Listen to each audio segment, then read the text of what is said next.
السلام عليكم ورحمة الله وبركاته. ازيكم طلاب الأعزاء، طلاب الصف الأول الثانوي. النهارده يا صديقي احنا هنعمل مراجعة شاملة على المنهج كله لطلاب الأزهر. يا استاذ طب انا عام اتفرج عادي ولا يا ايه؟ عم يا باشا تتفرج عادي، المراجعة دي متاحة لطلاب العام وطلاب الأزهر.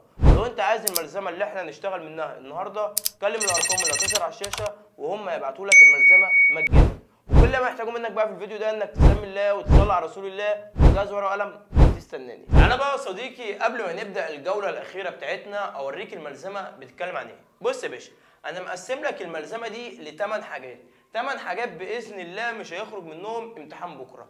أول حاجة أنا مقسم لك في الملزمة أهم الشخصيات اللي عندك في المنهج، كل الشخصيات اللي ممكن يسألك عليها بكرة جايبها لك في الملزمة، ودي اللي إن شاء الله هشرحهم لك النهاردة. تاني حاجة رقم 2 يا صديقي جايب لك حاجة اسمها شوية بني آدمين متعلمين. هتيجي تسألني يعني ايه شوية بني آدمين متعلمين؟ يعني جايب لك المؤرخين، الفلاسفة، الشعراء، الناس بتوع الأدب، كل الحاجات اللي عندك في المنهج بتتكلم عن الفلاسفة والمؤرخين والشعراء، لممهم لك في قلب صفحة واحدة اللي هم كاتبهم لك شوية بني آدمين متعلمين. تالت حاجة يا صديقي جايب لك أهم الآلهة اللي عندك في المنهج، يعني جايب لك الآلهة في العراق، الآلهة في اليونان، الآلهة في فينيقيا، الآلهة في الرومان. الله. بعد كده رقم 3 جايب لك أهم المدن اللي عندك، يبقى أول حاجة جايب لك الشخصيات، رقم 2 شوية بني آدمين متعلمين، رقم 3 الآلهة، رقم 4 شوية المدن. كل المدن اللي عندك في المنهج أنا جايبها لك في الملزمة. بعد كده يا صديقي جايب لك شوية مصطلحات ومفاهيم، دي حاجات ممكن يسألك عليها بكرة، يقول لك ما المقصود، يقول لك عرف، يقول لك صح وغلط، كل ده جايبه لك في الملزمة. بعد كده يا صديقي جايب لك حوالي 32 سؤال بما تفسر، دي يا صديقي كده حلويات الملزمه اللي هي بما تفسر، لازم تحفظهم. تمام. بعد بما تفسر جايب لك ما النتائج المترتبه، جايب لك كام سؤال ما النتائج المترتبه؟ جايب لك حوالي 12 او 13 سؤال ما النتائج المترتبه، ودي هتلاقيها في الامتحان بكره. بعد كده يا صديقي جايب لك شويه اسئله اللي هو بقى صح وغلط، تمام، بتوع الازهر. جايب لك لمن تنسب الاعمال، جايب لك اكتب المفاهيم التاريخيه، ده شكل الاسئله اللي هتجيلك بكره هنتمرن عليها باذن الله النهارده. جايب لك بقى اخر حاجه في الملزمه وحاجه بقى عظمه العظمه، حلويات. بص يا باشا، جايب لك اول حاجه التواصل اللي كان ما بين مصر والعراق، كله جايبه لك. جايب لك تاني حاجه التواصل اللي كان بين مصر وفينيقيا، كله يا باشا. بعد كده جايب لك التواصل الحضاري اللي كان بين مصر واليونان، الله. وجايب لك يا صديقي التواصل اللي ما بين مصر والرومان. شويه كده يا صديقي حلويات. السؤال بقى اللي انت هتساله لي، مستر، هي الملزمة دي أو المراجعة دي كفيلة إنها تخليني أقفل التاريخ بكرة؟ باذن الله يا صديقي دي كفيله باذن الله تخليك تخش امتحان بكره وانت حاطط رجل على رجل، لان احنا عارفين شعارنا ان طلاب الفرعون دايما في امان. تعال بقى نسمي الله ونصلي على رسول الله ونبدا باول حاجه معانا في الملزمه، ونبدا باهم الشخصيات اللي عندنا فين في المنهج. تعال نبدا باول شخصيه معايا وهي سرجون الاول. مين يا مستر سرجون الاول ده؟ عايزك تعرف ان سرجون الاول تبع الدوله الاكاديه، وده اول واحد وحد العراق وعمل وحده سياسيه في العراق. عشان كده شبهته لك بمين؟ شبهته بالملك مينا في مصر، وشبهته بالملك منتحتب الثاني برضك في مصر، وشبهته بفليب المقدوني الثاني اللي هو وحد اليونان. يبقى لما يجي لك سؤال بكره يقول لك مين اللي تولى الحكم سنه 2350 قبل الميلاد وتمكن من توحيد العراق كله لاول مره في العراق وكانت عاصمتها اكاد، تقول له سرجون الاول. يبقى احنا اول معلومه خدناها، مين اول واحد وحد العراق؟ سرجون الاول. سنه كام؟ 2350 قبل الميلاد. ده يتشابه مع مين؟ ده يتشابه مع الملك مينا ومنتحتب الثاني وفليب المقدوني. حلو. رقم 2 عندي وهو حمورابي، ولازم يا صديقي بكره تلاقي سؤال على حمورابي. مين حمورابي ده؟ حمورابي ده كان اشهر ملوك دوله بابل الايه؟ القديمه، او دوله بابل الاولى. احنا عارفين ان حمورابي ده عمل 5 حاجات. كام حاجه؟ 5 حاجات. اول حاجه حفظ الامن والنظام، اعاد اعمار مدينه بابل، عمل معبد للاله مردوخ، اصدر قوانين اللي كانت بتحتوي على 282 ماده. اخر حاجه اول واحد عمل امبراطوريه وصلت لحد البحر المتوسط. يبقى تاني احنا تاني حاجه خدناها حمورابي. حمورابي ده تبع انهي دوله؟ تبع دوله بابل القديمه. عمل كام حاجه؟ عمل 5 حاجات. نحفظ كده مع بعض بكره الامتحان. اول حاجه حفظ الامن والنظام. رقم 2 اعاد اعمار مدينه بابل. ايه؟ اعاد اعمار رقم 3 عمل معبد للاله مردوخ. رقم 3 عمل معبد للاله مردوخ. رقم 4 اصدر قوانين يعني كان معاه سلطه تشريعيه بتحتوي على كم ماده؟ بتحتوي على 282 ماده التي نقشت على حجر صلب. اخر حاجه رقم 5 عمل اول امبراطوريه نحو الغرب اللي هو ناحيه البحر المتوسط. اسالك سؤال، احنا قاعدين يا باشا بنذاكر مع بعض براحتنا. اول حاجه خدنا الملك مين؟ سرجون الاول. مين سرجون الاول؟ المستر قال لي ده تبع الدوله الاكاديه، اشهر ملك في الدوله الاكاديه، ده اول واحد وحد العراق سنه 2350 قبل الميلاد. الراجل ده يتشابه مع الملك مينا، يتشابه مع منتحتب الثاني، يتشابه مع فيليب المقدوني في الوحده السياسيه. رقم 2 المستر قال لي في ملك اسمه حمورابي تبع دوله بابل الاولى او دوله بابل القديمه. الراجل ده عمل 5 حاجات المستر قالهم لي. اول حاجه حفظ الامن والنظام. رقم 2 اعاد اعمار مدينه بابل. رقم 3 عمل معبد للاله مردوخ. رقم 4 المستر قال لي عمل قوانين وعملها على حجر صلب بتحتوي على كم ماده؟ 282 ماده. المستر قال لي الراجل ده اول واحد عمل امبراطوريه نحو الغرب اللي هو نحو البحر المتوسط. تمام. طب نيجي الرقم 3. تالت ملك عندي سرجون الثاني، واوعى تتلخبط بين سرجون الاول وسرجون الثاني. سرجون الاول تبع الدوله الاكاديه، انما سرجون الثاني تبع الدوله الاشوريه. اوعى تتلخبط يا صديقي، سرجون الاول تبع الدوله الاكاديه، سرجون الثاني تبع الدوله الاشوريه. ايه؟ سرجون الاول تبع الدوله الاكاديه، سرجون الثاني تبع الدوله الاشوريه. طب مستر هو كان في تشابه ما بينهم؟ ايوه، التشابه ما بينهم ان هما الاثنين جايين من شبه الجزيره العربيه. تمام. طب سرجون الثاني ده عمل ايه؟ ده تمكن من تكوين جيش قوي، الله، وسيطر على مدينه بابل. تمام. وعمل امبراطوريه. عمل ايه؟ امبراطوريه امتد نفوذها الى الشام ومصر. يبقى تاني واحد عمل امبراطوريه عندي مين؟ سرجون الثاني. طب اول واحد عمل امبراطوريه حمورابي. طب الامبراطوريه بتاعت سرجون الثاني وصلت لحد فين؟ لحد الشام ومصر. يبقى انا كده خدت كام ملك؟ خدت 3. ذاكر معايا. اول واحد سرجون الاول، ده عمل ايه؟ ده اللي وحد العراق سنه 2350 قبل الميلاد. تاني واحد خدت حمورابي وعمل 5 حاجات والمصري حفظهم لي. تالت حاجه خدت سرجون الثاني اللي هو تبع الدوله الاشوريه، اللي عمل جيش قوي، اللي عمل امبراطوريه، اللي دمر مدينه بابل. الراجل ده الامبراطوريه بتاعته وصلت لحد الشام ولحد مصر، وكانت الشام في عهده تجاره داخليه. الله عليك. نيجي للملك رقم 4 وهو سنحريب، وده برضو تبع الدولة الآشورية. قلمك يا باشا واكتب معايا. سنحريب ده عمل ايه؟ سنحريب ده عمل مدينة اسمها مدينة نينوى. مدينة اسمها ايه؟ مدينة نينوى. يجي لك سؤال بكرة، مين اللي قام بتعمير مدينة نينوى؟ قول له سنحريب. طب مين اللي دمر مدينة بابل؟ قول له برضو مين؟ سنحريب. طب بص بقى الحتة دي العيال بتلخبط فيها. نينوى دي كانت إحدى عواصم الدولة الآشورية. يبقى الدولة الآشورية كان ليها كم عاصمة؟ كان ليها 2. كان ليها دولة أشور أو مدينة أشور، وليها مدينة نينوى. مين عمل أشور؟ سرجون الثاني. مين عمل نينوى؟ سنحريب. يبقى سنحريب دمر مدينة بابل وعمل مدينة نينوى. مدينة اسمها إيه؟ نينوى، ودي كانت عاصمة الدولة الآشورية. بص بقول لك إيه؟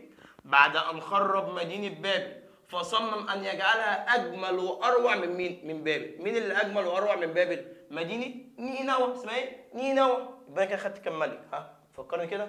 أول ملك سرجون الأول، وده اللي وحد العراق. تاني ملك حمورابي عمل 5 حاجات. تالت حاجة سرجون الثاني، وده محترم اللي عمل امبراطورية وصلت لحد الشام ومصر، وده تبع الدولة الآشورية. رابع ملك خدت سنحريب اللي دمر مدينة بابل وعمل مدينة نينوى، ودي كانت عاصمة الدولة الآشورية. والدولة الآشورية المصري قال لي اوعى تنسى ليها عاصمتين، أول عاصمة مدينة أشور، تاني عاصمة مدينة نينوى. حلو. خش على الملك اللي بعده محترم وهو الملك نبوخذ نصر الثاني.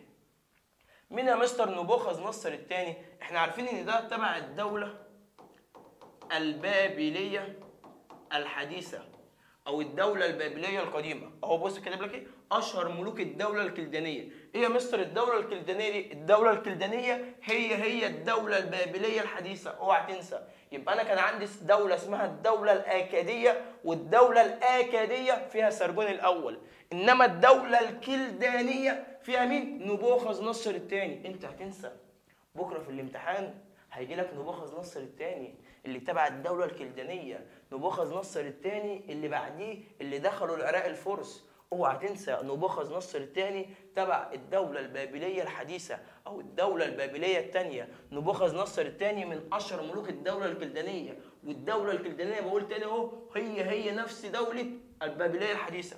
وده كان عنده إيه؟ ده كان عنده كفاءة عسكرية. مين اللي كان عنده كفاءة عسكرية؟ نبوخذ نصر الثاني. طب عمل إيه تاني؟ عمل حدائق بابل المعلقة. عمل إيه؟ حدائق بابل المعلقة، وعمل برج بابل. يبقى مين نبوخذ نصر الثاني ده اشهر ملك في الدوله الكلدانيه. ما تزهقش مني، انت بكره عندك امتحان، يعني احنا يا محترم قاعدين بنذاكر مع بعض، انت لك ان تتخيل قاعد بذاكر معاك. يبقى انت عندك نبوخذ نصر الثاني ده اشهر ملك في الدوله ايه؟ الكلدانيه. الراجل ده عنده كفاءه واداره عسكريه. لو جه قال لك يتشابه مع مين من مصر، قول له تحتمس الثالث لو حب يلعب عليك يعني. ماشي. الراجل ده عمل ايه تاني؟ عمل حدائق بابل المعلقه. وخلي بالك حدائق بابل المعلقه دي من عجائب الدنيا السبعه. وممكن يجي لك سؤال بكره سجله عندك، بما تفسر حدائق بابل المعلقه من عجائب الدنيا السبعه؟ قول له بسبب تصميمها الهندسي او بسبب براعه تصميمها الهندسي. ايه بما تفسر؟ اكتب يلا، ما تعدش فيديو، لا اكتب تاني معايا، ما تعدش. اسمع، بما تفسر حدائق بابل المعلقه من عجائب الدنيا السبعه، قول له بسبب براعه تصميمها الهندسي. حلو. يبقى احنا اول ملك خدنا مين؟ سرجون الاول بقى مستر خلاص، وده اللي وحد العراق. تاني حاجه حمورابي، وده اللي عمل 5 حاجات. تالت حاجه سرجون الثاني، وده تبع الدوله الاشوريه. رابع حاجه قلت لي سنحريب. خامس حاجه قلت لي نبوخذ نصر الثاني، وخلي بالك عشان مهم. سادس حاجه هناخد ملك محترم اسمه كورش. ولو جيت تسالني مين كورش ده، اقول لك كورش ده صديقي هو اللي كان قائد الفرس وعمل على الغزو الايه؟ غزو العراق بعد الدوله الكلدانيه. اسمه ايه؟ كورش. يبقى مين كورش؟ هو قائد الفرس في غزو العراق. تمام. نيجي بعد كده محترم عندي سولون. وسولون ده تبع درس حضاره الايه؟ اليونان. مين سولون ده يا مستر؟ سولون ده يا صديقي هو حاكم اثينا او احدى حكام اثينا، واحد مسك اثينا. الراجل ده عمل تشريعات، يعني الراجل ده يا صديقي كان معاه سلطه تشريعيه، يعني اصدر قوانين. يعني بيفكرني بمين؟ بيفكرني بحمورابي. ولو رجعت عندك في حمورابي اقول لك ان هو في تشابه بين سولون وحمورابي، وكمان معاهم حور محب. الثلاثه كانوا معاهم سلطه تشريعيه، او الثلاثه كانوا بيعملوا على اصدار القوانين. حلو. يبقى انا عندي سولون. من سولون؟ احد حكام اثينا. ده قام بوضع تشريعات سنه كام؟ 594 قبل الميلاد، يعني في القرن السادس. وسميت تشريعاته بتشريعات سولون. الراجل ده لما عمل تشريعات عملها ليه؟ عشان يحل الازمه الماليه. عشان ايه؟ يحل الازمه الماليه. يجي لك سؤال مهم قوي بكره يقول لك بما تفسر اصدر سولون تشريعات ليه؟ قول له لحل الازمه الماليه.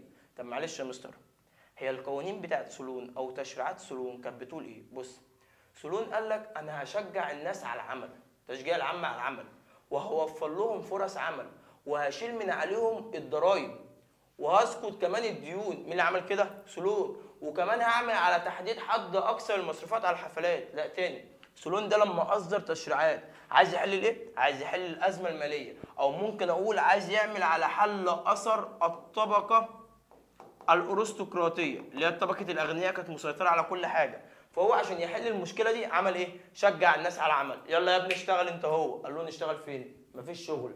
راح تاني حاجه عمل على توفير فرص عمل. طب تالت حاجه اسقط الديون. رابع حاجه عمل على تحديد حد اقصى المصروفات على الحفلات. سجل عندك الكلام ده. دي تشريعات سولون. اتعملت ليه؟ قول له لحل الازمه الماليه. حلو. الراجل ده رغم ان هو كان راجل كويس والناس بتحبه وبتوع اليونان كانوا بيغنوا له هو اللي مأكلنا، هو اللي مشربنا بسبب التشريعات اللي هو اصدرها، لكن تخلى عن الحكم. ايه؟ تخلى عن الحكم. ليه تخلى عن الحكم؟ تخلى عن الحكم عشان الراجل ده كان محبا للعلم وللثقافه. يجي لك سؤال بما تفسر تخلى سولون عن الحكم ليه؟ قول له لانه كان محبا للعلم والثقافه، وكمان اخذ عهد على الاثينيين اللي هو شعب اثينا ان هم يلتزموا بالقوانين بتاعته لمده 10 سنين. طب ليه تنازل برضك عن الحكم؟ قال لك عشان عايز يسافر عن مصر. ايه؟ يعني هو حاكم في اثينا وساب الحكم عشان يروح مصر؟ لان مصر دي كان فيها انجازات وكان فيها تقدم حضاري، وهو عايز يتعلم من حضاره مصر. والراجل ده كان محبا للعلم وللثقافه. كان ايه محترم؟ محبا للعلم والثقافه. عشان كده ساب الحكم وسافر. راح فين؟ راح مصر بعد ما خد عهد على الشعب الاثيني ان هو يمشي بالقوانين بتاعته لمده 10 سنوات. لا تاني، احنا اول ملك يا صديقي خدناه كان مين يا مستر؟ سرجون الاول، ده اللي وحد العراق. تاني واحد حمورابي، ده اللي عمل 5 حاجات. بعد كده سرجون الثاني تبع الدوله الاشوريه وعمل امبراطوريه وصلت للشام ومصر. بعد كده سنحريب اللي عمل مدينه نينوى. بعد كده نبوخذ نصر الثاني اللي هو اشهر واحد في الدوله الكلدانيه. بعد كده كورش. بعد كده سولون احد حكام اثينا. الراجل ده اصدر تشريعات عشان يحل الازمه الماليه. الراجل ده كان محبا للعلم وللثقافه، اكتبها عندك، محبا للعلم والثقافه. الراجل ده خد عهد على الشعب الاثيني ان هم يمشوا بالقوانين بتاعته لمده 10 سنوات. الراجل ده عايز يروح يتعلم من حضاره وتقدم مصر، عشان كده ساب الايه؟ ساب الحكم. تمام. تعال نخش يا صديقي بعد كده على الصفحه رقم 2. لو انت يا صديقي لسه ما حفظتش الصفحه رقم 1 فوقف الفيديو وامسك صفحه رقم 1 احفظها وارجع خش معايا في الصفحه رقم 2، لان احنا هدفنا اللي احنا قاعدين بنذاكر مع بعض. ما ينفعش تخش معايا في الصفحه رقم 2 وانت لسه ما حفظتش الملوك اللي في الصفحه رقم 1. بالله عليك بالله عليك بكره الامتحان، بالله عليك ما تضيعش تعبي، بالله عليك ما تضيعش تعبي، بالله عليك ما تضيعش تعبك انت كمان. فاحنا عايزين باذن الله بكره هدفنا نروح الامتحان نقفل الامتحان ان شاء الله. تعال نخش في الصفحه الثانيه ونبدا باول ملك وهو اسمه بركليس. اسمه ايه؟ بركليس. مين بركليس ده يا مستر؟ انت شرحته لي قبل كده. هو برضو احد حكام اثينا، يعني زيه زي سولون. سولون احد حكام اثينا وبركليس احد حكام اثينا. طب الراجل ده عمل ايه؟ الراجل ده انضم للعامه مع انه كان من اسره غنيه، يعني نزل انضم للشعب مع انه كان من اسره ايه؟ غنيه. مين هو ده؟ بركليس. الراجل ده بلغت الديمقراطيه ذروتها في عهده. يعني ايه يا مستر؟ يعني الديمقراطيه ذروتت في كل حته، يعني الديمقراطيه وصلت لاقصى درجاتها في عهد مين؟ بركليس. في عهد مين؟ بركليس. وخلي بالك من الحته دي مهمه. يقول لك بلغت الديمقراطيه ذروتها في اثينا في عهد مين؟ قول له في عهد بركليس. بس عايزك تعرف وتكتب لي الحته دي عندك. اكتب كده: لم تكن الديمقراطيه في اثينا كامله. لم تكن الديمقراطيه في اثينا كامله بسبب عيوبها ومميزاتها. بسبب عيوبها ومميزاتها. عيوبها كانت ايه؟ قول له عيوبها كان فيها تميز عنصري، لان كان اكتب العبيد والنساء. العبيد والنساء اللي هم المرأة يعني، والاجانب ما لهمش حقوق سياسيه وتشريعيه. تاني: لم تكن الديمقراطيه في اثينا كامله بسبب عيوبها ومميزاتها. عيوبها التميز العنصري، لان العبيد والاجانب والنساء ما لهمش حقوق سياسيه وتشريعيه، انما الاحرار هم اللي ليهم حقوق تشريعيه. انما الاحرار هم اللي لهم حقوق تشريعيه وسياسيه. طب ايه مميزاتها؟ مميزات الديمقراطيه عملت على اظهار المفكرين والفلاسفه في اثينا، وخلت اثينا رائده اليونان في الفكر والثقافه. يبقى الديمقراطيه هي وصلت ذروتها في عهد مين؟ قول له في عهد بركليس. بس الديمقراطيه دي ما كانتش كامله. ليه ما كانتش كامله؟ اوعى تنسى عشان ليها عيوب وليها مميزات. عيوبها انها كانت بتعاني من التميز العنصري. الاحرار بس هم اللي لهم حقوق تشريعيه، انما انت لو عبيد، لو انت اجنبي من بره الدوله، او انت مراه او بنت، مالكيش حقوق تشريعيه. انما مميزاتها خلي فيه ظهور للفلاسفه وللشعراء. فلاسفه لايه؟ للشعراء. واوعى تنسى اوعى تنسى اوعى تنسى الواد ده ويل ديورانت. ان ويل ديورانت قال لك ان في علاقه ارتباطيه بين الحريه وبين الابداع. ألا في اثينا. تمام. تعال نكمل. قلت لك مين هو بركليس؟ هو احد حكام اثينا. مين بركليس؟ انضم للعامه بس كان من اسره غنيه.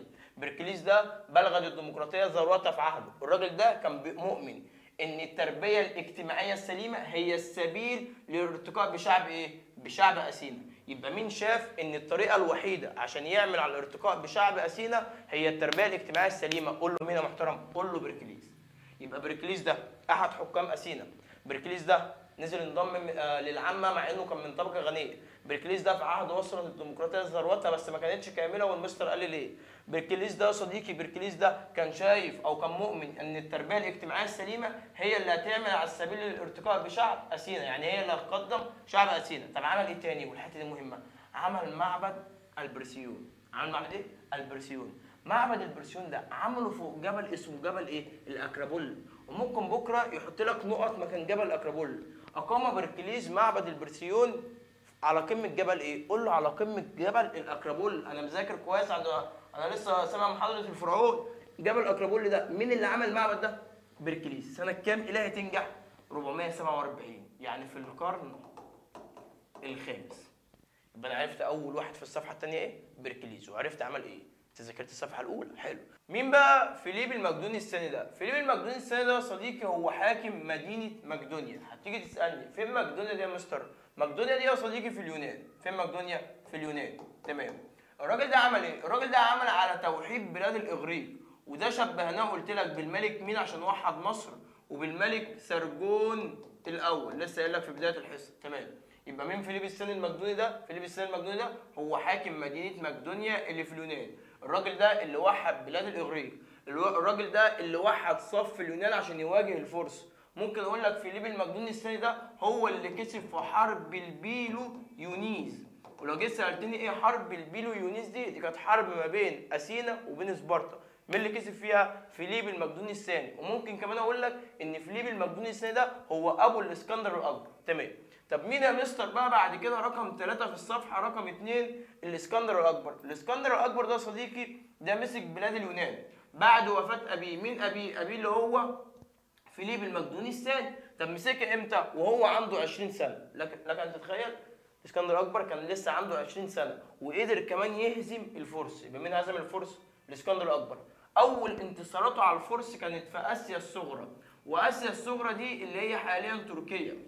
يعني اول انتصاراته، يجي لك سؤال بكره، اول انتصارات الاسكندر على الفرس كانت في قاره ايه؟ قول له في قاره اوروبا، لان كانت في دوله ايه؟ في دوله تركيا. وبعد كده هزمهم في سوريا، وبعد كده هزمهم في فلسطين، وقدر يعمل امبراطوريه كبيره ويخش مصر سنه 332، يعني في القرن الرابع قبل الايه؟ قبل الميلاد. ولما دخل مصر عارفين ان هو قدم ولاءه للمصريين، وكمان عمل مدينه اسمها مدينه الاسكندريه. ولو جه سالك بما تفسر بناء الاسكندر مدينه الاسكندريه، قول له رقم 1 عشان تحمل اسمه، رقم 2 علشان تكون قاعده للاسطول بتاعه، رقم 3 عشان تكون مركز لنشر الثقافه الاغريقيه، تمام. والراجل ده مشي من اسكندريه سنه 331 الى الشرق عشان يقضي خالص على الفرس، وقدر يخش العراق ويخش ايران ويسيطر على الامبراطوريه الفارسيه وياخد كمان املاكهم ويوصل لحد الهند. لكن دايما عارفين ان الحلو ما بيكملش، واللي يموت الاسكندر الاكبر سنه 323 ويتعمل بعديه مؤتمر بابل عشان يقسموا الامبراطوريه بتاعت الاسكندر. يبقى تاني يا صديقي، تاني عشان انت سرحت مني، انت سرحت. انا اول ملك خدته خالص كان اسمه ايه؟ يا مستر سرجون الاول اللي وحد بلاد العراق. تاني ملك قلت لي حمورابي اللي عمل 5 حاجات. تالت ملك سرجون الثاني اللي تبع الدوله الاشوريه، وبعد كده سنحريب اللي عمل مدينه نينوى. بعد كده اخدت نبوخذ نصر الثاني اللي هو اهم ملوك الدوله الكلدانيه. بعد كده اخدت كورش اللي هو كان قائد الفرس في غزو العراق. بعد كده اخدت سولون اللي كان محبا للعلم والثقافه واحد حكام اثينا وعمل تشريعات عشان يحل الازمه الماليه. بعد كده في الصفحه الثانيه بدانا ببركليز اللي كان من اسره غنيه ونزل انضم العامه اللي الديمقراطيه بلغت ذروتها في عهده. بعد كده اخدت يا مستر فيليب المقدوني الثاني اللي هو ابو الاسكندر اللي حاكم مقدونيا اللي كسب في حرب البيلو يونيز. بعد كده اخدت الاسكندر الاكبر. مين الاسكندر الاكبر؟ ده كان حاكم اليونان. الراجل ده هزم الفرس وهو عنده 20 سنه، دخل هزمهم في اسيا الصغرى، هزمهم في سوريا، هزمهم في فلسطين، وقدر يعمل امبراطوريه ويطبق مبدا اسمه مبدا العولمه اللي هو يحول العالم كله لوطن واحد، وقدر يخش مصر سنه 332 قبل الميلاد وعمل مدينه اسمها مدينه الاسكندريه. بعد كده راح حارب الفرس في العراق وايران وهزمهم وقضى على الامبراطوريه الفارسيه ووصل لحد حدود الهند. يبقى انا خدت كام ملك في الصفحه الثانيه؟ 3 ملوك، بركليز، فيليب المقدوني الثاني، وكمان الاسكندر الاكبر. نيجي للملك رقم 4 في الصفحه رقم 2 وهو بطليموس الاول. وكده بدانا في الدرس الثاني اللي هو مصر تحت حكم البطالمه. عندي بطليموس الاول. مين بطليموس الاول؟ بطليموس الاول هو اللي عمل دوله البطالمه اللي مسك مصر بعد وفاه الاسكندر الاكبر وخدها في مؤتمر بابل. تعال كده نشوف كاتب لك ايه. كاتب لك ان ده ينتمي الى احد العائلات المقدونيه النبيله، يعني عيل ابن ناس. مين هو؟ بطليموس الاول. حلو. الراجل ده عمل ايه؟ الراجل ده كان قائد الاسكندر، من احد القاده الاسكندر، يعني كان قائد عند الاسكندر، يعني كان من جنود الاسكندر. مين من جنود الاسكندر؟ بطليموس الاول. حلو. الراجل ده قدر ياخد مصر بعد وفاه الاسكندر في مؤتمر بابل. مش لما الاسكندر مات عملوا مؤتمر اسمه مؤتمر بابل؟ ايوه يا مستر، اللي عملوه في العراق، اللي هو كان سنه 323. مصر طلعت من نصيب مين؟ مصر طلعت من نصيب بطليموس الاول. مين بطليموس الاول؟ ما انا لسه قايل لك من احدى العائلات المقدونيه النبيله، والراجل ده خد مصر بعد مؤتمر بابل. طب الراجل ده كان شغال ايه قبل ما ياخد مصر؟ كان من الجنود بتاعه الاسكندر. حلو. الراجل ده قدر يخش حروب عديده عشان يقدر يعمل على تثبيت حكمه في مصر، واعلن نفسه مالكا على مصر سنه كام؟ سنه 305 قبل الميلاد. وقدر يعمل امبراطوريه بطلميه كانت مركزها ايه؟ مصر. ومصر هنا اصبحت دوله مركزيه.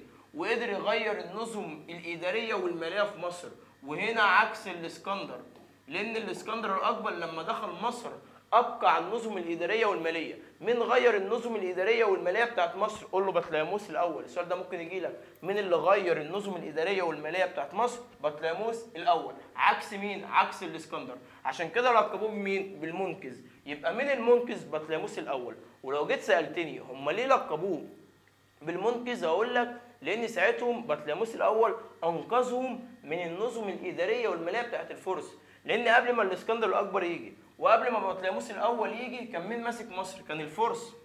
فالاسكندر الاكبر لما دخل مصر فضل ماشي بالنظم الاداريه بتاعه الفرس. مين جه وغيرها؟ اللي جه وغيرها بطليموس الاول. عشان كده لقبناه بايه؟ لقبناه بالمنقذ. تمام. نيجي للملك بعد كده وهو بطليموس الثاني. وعارفين ان بطليموس الثاني هو ابن بطليموس الاول. الراجل ده عمل نهضه في شتى المجالات، يعني في جميع المجالات سواء الاقتصادية أو الثقافية. يبقى مين عمل تقدم في المجالات الثقافية والاقتصادية في مصر أيام البطالمة؟ قول له بطليموس الثاني. والراجل ده قدر يتوسع في شبه الجزيرة العربية، يعني قدر يتوسع في قارة آسيا، وقدر يتوسع في أفريقيا، وساعتها شبهناه بالملكة حتشبسوت، لأن حتشبسوت توسعت في أفريقيا لأسباب اقتصادية، وبطليموس الثاني توسع في أفريقيا لأسباب اقتصادية. وشبهناه كمان بنخاو. نخاو لما جاب بحارة من الفينيقيين ولف حوالين قارة أفريقيا، ساعتها برضو كان هدفه اقتصادي. تمام. يبقى أنا خدت أول حاجة في الصفحة الثانية، خدت بيركليز اللي وصلت في عهده الديمقراطية إلى ذروتها. الراجل ده اللي نزل انضم للعامة. الراجل ده اللي كان مؤمن أن التربية الاجتماعية السليمة هي السبيل الوحيد للارتقاء بشعب أثينا. ما تنساش إن عمل معبد اسمه البرسيون، عمله فوق جبل اسمه قمة جبل أكرابول. حلو. رقم 2، خدت يا محترم فيليب المقدوني الثاني اللي هو ابو الاسكندر، اللي كان ماسك مقدونيا، اللي قدر يكسب في حرب البيلو يونيز. بعد كده خدت الاسكندر الاكبر، والاسكندر الاكبر مهم جدا. بعد كده خدت بطليموس الاول وخدت بطليموس الثاني. حلو. نيجي بعد كده يا صديقي لبطليموس الثالث. مين بطليموس الثالث؟ هو ابن بطليموس الاول. الراجل ده عايز تكتب كده ان هو اقرب ملك ايام حكم البطالمه لقلوب المصريين. لو جه سألك بكره قال لك مين الملك اللي كان قريب لقلوب المصريين؟ قول له بطليموس الثالث. ليه بقى؟ بطليموس الثالث ده يا صديقي لقب بالخير والصالح. الراجل ده كان راجل كويس، الراجل ده كان عنده صفات حميده. يبقى لو جه قال لك مين عنده صفات حميده قول له بطليموس الثالث. ليه؟ عمل ايه؟ الراجل ده في عهده حصلت ازمات اقتصاديه، منسوب النيل قل. فلما منسوب النيل قل الناس ما عرفتش تزرع، فلما الناس ما عرفتش تزرع ما بقاش في اكل ولا شرب. فقال لهم خلاص يا جدعان انا هشيل من عليكم الايه؟ هشيل من عليكم الضرايب. يبقى مين اسقط الضرايب على الشعب؟ بطليموس الكام؟ بطليموس الثالث. وهنا بيفكرني بسولون. سولون برضك اسقط الضرايب على الشعب وقدر يفتح الصوامع اللي فيها الاكل بتاعه الحكومه. فتحها لمين؟ فتحها للشعب. واوعى تنسى بقى الحته المهمه، بطليموس الثالث كان راجل محبا للعلم والايه؟ والثقافه. يبقى تاني، مين خد مصر بعد مؤتمر بابل؟ بطليموس الاول. مين اللي دخل حروب عشان يثبت حكمه في مصر؟ بطليموس الاول. مين غير النظم الاداريه والماليه في مصر؟ بطليموس الاول. مين اللي لقب بالمنقذ؟ بطليموس الاول. طب بطليموس الثاني عمل ايه؟ لا ده عمل تقدم في جميع المجالات الاقتصاديه والثقافيه في مصر، ده توسع في شبه الجزيره العربيه وفي افريقيا وفي البحر الاحمر. طب مين بطليموس الثالث؟ ده اقرب واحد لقلب المصريين، ده اللي لقبناه بالخير والصالح، ده اللي كان عنده صفات حميده، ده اللي فتح الصوامع للشعب لما حصلت ازمه اقتصاديه، ده اللي محبا للعلم والايه وللثقافه. احفظ معايا اخر حاجه في الصفحه الثانيه وهو بطليموس الكام؟ الرابع. عايزك تعرف ان بطليموس الرابع ده بدايه عهد التدهور والضعف ايام البطالمه. يبقى مين اللي عهده يعتبر عهد بدايه مرحله الضعف في الحكم البطالمه؟ قول له بطليموس الرابع. بص انا كاتب لك ايه الحته دي حلوه قوي. بص، اثر على المصريين. مين اللي اثر على المصريين؟ بطليموس الرابع. اثر عليهم ايه؟ اثر عليهم ايجابيا من الناحيه الاجتماعيه. ليه يا صديقي؟ لان المصريين قبل بطليموس الرابع في مرحله القوه كانوا بيتعاملوا بطريقه عنصريه. المصريين ما كانش لهم اي مكانه في الوظائف بتاعت الدوله، ما كانوش بيتعينوا. امتى المصريين بداوا يتعينوا في الوظائف؟ ايام البطالمه، ايام بطليموس الايه؟ الرابع.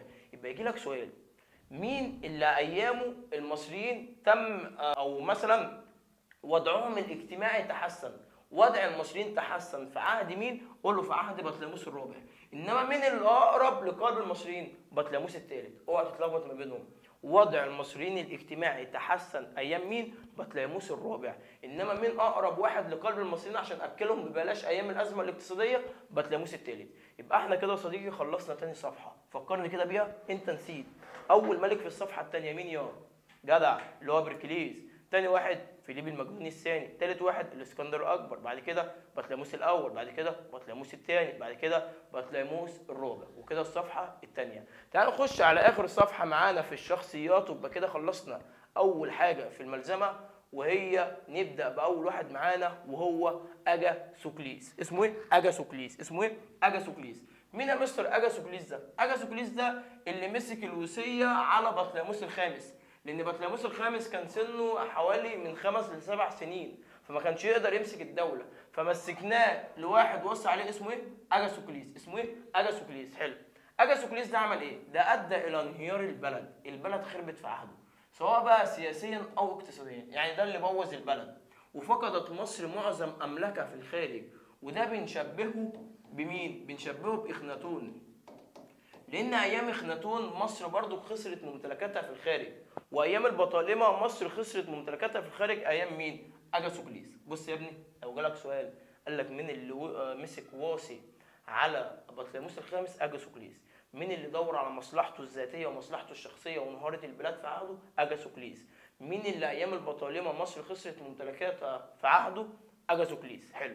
نخش بعد كده محترم على اخر واحده عندنا في البطالمه، وهي البت اللي مش محترمه، اللي انا ما بحبهاش، اللي قتلت اخوها وقتلت ابوها وقتلت امها وراحت حبت يوليوس قيصر وراحت حبت انطونيوس، وفي الاخر اكتافيوس قال لها لا. فاكر القصه اللي احنا حكيناها ان كليوباترا السبعه عشان تمسك الحكم راحت قالت ليوليوس قيصر وهو قال لها فساعتها يوليوس قيصر اللي هو ملك الامبراطوريه الرومانيه ساعتها ان هي تقتل اخوها ال 14، فقتلت اخوها ال 14. وبعد كده يوليوس قيصر اتقتل، راحت راحه لمين؟ راحت لانطونيوس وقالت له ايه؟ اي لاف يو، فقال لها اي لاف يو تو. فساعتها خلت انطونيوس يخش حرب مع اكتافيوس. انتهت بمين؟ ان انطونيوس مات في معركه اكتيوم البحريه واكتافيوس هو اللي كسب. وبعد كده راحت لمين؟ لاكتافيوس وقالت له ايه؟ اي لاف يو. قام اكتافيوس قال لها ايه؟ امشي يا بنت اللي مش كويسه اللي مش محترمه. وساعتها انتحرت يا صديقي، وانتهى عصر البطالمه وبدا عصر جديد اللي هو عصر الرومان. بص انا كاتب لك ايه عنها؟ كاتب لك ان هي كانت اخر ملوك مين؟ اخر ملوك البطالمه، وتخلصت من اخيها بطليموس ال 14 عشان تجلس ابنها، يعني تقعد مكان اخوها بطليموس ال 14 تقعد ابنها اللي جابها من مين؟ ابنها اللي جابها من يوليوس قيصر في السر، لانها كانت بتحبه في السر، لان يوليوس قيصر ده كان ملك امبراطوريه الرومان وهي من اليونان، يعني المفروض يكونوا اعداء مش حبايب، فكانت بتحبه في السر واتجوزته في السر وجابت منه عيل في السر عشان تقعده مكان اخوها وقتلت اخوها. بنت مش كويسه البنت كليوباترا السبعه دي. المهم وتحالفت كمان مع انطونيوس، راحت لانطونيوس وقالت له اي لاف يو. انطونيوس ده اللي مسك الامبراطوريه بتاعت الرومان اللي في الشرق بعد موت يوليوس قيصر. بص، بعد وفاه يوليوس اللهم صل على رسول الله مسك انطونيوس، وبعد ما انطونيوس شخبط عليه كده واكتب بعد وفاه انطونيوس. بعد وفاه انطونيوس لما اتهزم مين؟ اكتافيوس في معركة أكتيوم البحرية. من اللي انتحرت؟ اللي انتحرت كليوباترا السبعة سنة 30 قبل الميلاد، عشان الواد أكتافيوس ساعتها قال لها انا ما بحبكيش يا كليوباترا، وانت بنت مش كويسه. قالت له انا كليوباترا بمدقه يتقال لها لا؟ طلاق 3 لا انتحر، ومن تنتحر كليوباترا السبعة. وبكده يا صديقي ينتهي عصر البطالمة. نيجي بعد كده لملك اسمه تركنيوس. ايه ملك تركنيوس ده؟ ده يا صديقي كان ماسك روما، او كان ملك روماني ايام النظام الملكي. واحنا عارفين ان روما مرت بثلاث انظمه، نظام ملكي، نظام جمهوري، نظام امبراطوري.